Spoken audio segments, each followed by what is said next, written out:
বিখ্যাত দার্শনিক হিরোডোটাস এর নাম আপনারা শুনেছেন। আজকে ওনার একটি বাণী নিয়ে আলোচনা করব। সঙ্গে আছে আমি প্রভাষক ইফতেখার আহমেদ রতন। উনি বলেছেন, পরিস্থিতি মানুষকে নিয়ন্ত্রণ করে, মানুষ পরিস্থিতিকে নিয়ন্ত্রণ করে না। এই জন্য ইসলাম ধর্মে কিন্তু বলা আছে, আপনি যখন কোনো কাজ করবেন ইনশাল্লাহ বলবেন, কেননা আপনি জানেন না 10 মিনিট পরে কি হবে।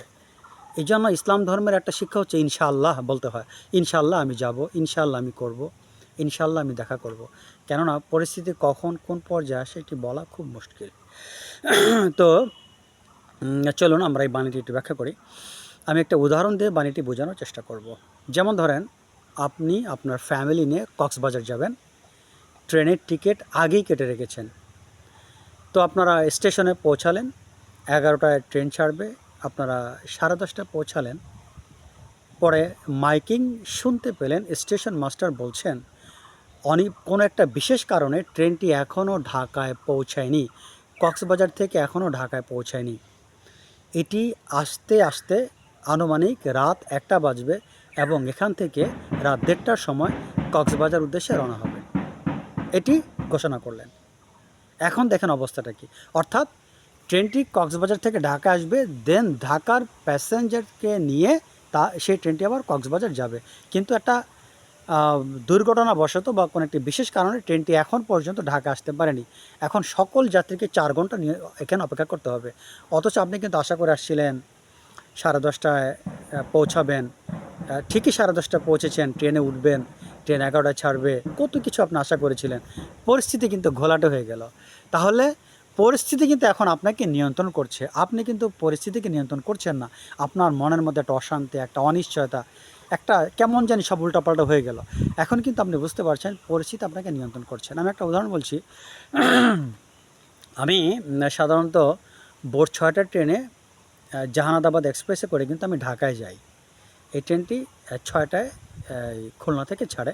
ট্রেনটি কিন্তু আগের দিন রাতে 12টার সময় কিন্তু খুলনায় চলে আসে। 12টা থেকে প্রায় 6 ঘন্টা আবার স্টেশনে স্টে করে দেন ভোর 6টায় কিন্তু আবার প্যাসেঞ্জারদেরকে নিয়ে ট্রেনটি আবার ঢাকা চলে যায়। তার মানে ঢাকা থেকে ট্রেনটি খুলনা আসে রাত 12টায়, তারপরে 6-7 ঘন্টা পরে সকাল 6টায় কিন্তু আবার খুলনার যাত্রীদেরকে নিয়ে সেটি আবার ঢাকা চলে যায়। অনেকক্ষণ ট্রেনটি থাকে। দেখেন, যদি কোনো কারণে ট্রেনটি দেরিও হয় তারপরে কিন্তু সমস্যা হয় না, কেননা ভোর 6টায় কিন্তু যাত্রীরা যেতে পারেন। যদি কোনো কারণে ট্রেন রাত 2টায় আসে, তাতেও যারা ভোর 6টায় ঢাকা যাবেন তাদের সমস্যার কথা না। কি একটা নিরাপদ জার্নি। আমি স্টেশনে পৌঁছালাম, ভোর 6টায় ট্রেন ছাড়বে, আমি পৌঁছেছি 5টা 45 বাজে। ট্রেন নেই, সকল মানুষ, সকল প্যাসেঞ্জার বসা। মাইকে ঘোষণা করা হলো ট্রেন ঢাকা থেকে এখনও আসেনি, আসবে সকাল 8টায়, আনুমানিক 8টা 45-এ ছেড়ে যাবে। সবাই কিন্তু মানে আশা করে আসছে ট্রেনটি 6টায় ছাড়বে। তো আমরা কিন্তু এভাবে দেখতে পাই যে পরিস্থিতি কিন্তু আমাদেরকে নিয়ন্ত্রণ করে, পরিস্থিতিকে আমরা নিয়ন্ত্রণ করতে পারি না। আরেকটা উদাহরণ দিচ্ছি। ধরেন আপনারা 4 বন্ধু কক্সবাজার যাবেন, তার মধ্যে আপনারা সব গুছগাছ, হঠাৎ মানে সকালে আপনারা চলে যাবেন, হঠাৎ রাতে ফোন আসলো যে আপনাদের এক ফ্রেন্ড অসুস্থ, সে অসুস্থ হওয়ার কারণে এখন বাকি ফ্রেন্ডরা যেতে চাচ্ছে না, আপনারও যাওয়া হলো না।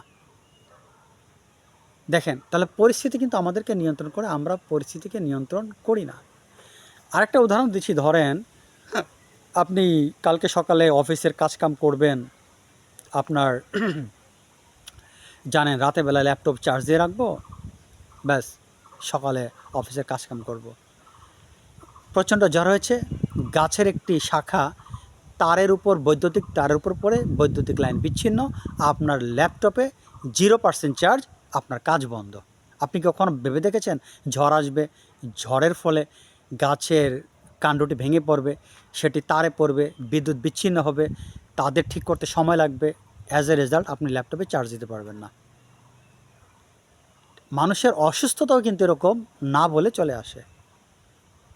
তো ভাবতে হবে, এই বিষয়গুলো আসলে ভাবার বিষয় আছে। পরিস্থিতিকে কিন্তু আমরা নিয়ন্ত্রণ করতে পারি না, পরিস্থিতি আমাদেরকে নিয়ন্ত্রণ করতে হবে, নিয়ন্ত্রণ করে। আর একটা কথা কি, সব কাজ ইনশাল্লাহ বলতে হবে, আল্লাহর উপর ভরসা রাখতে হবে, কেননা তিনি মানুষকে কখন কোন সিচুয়েশনে ফেলে দেন এটা তিনি একমাত্র জানেন, আর কেউ জানে না। যাক, ছোট পরিসরে ভিডিওটা এখানে শেষ করছি। আল্লাহ হাফেজ।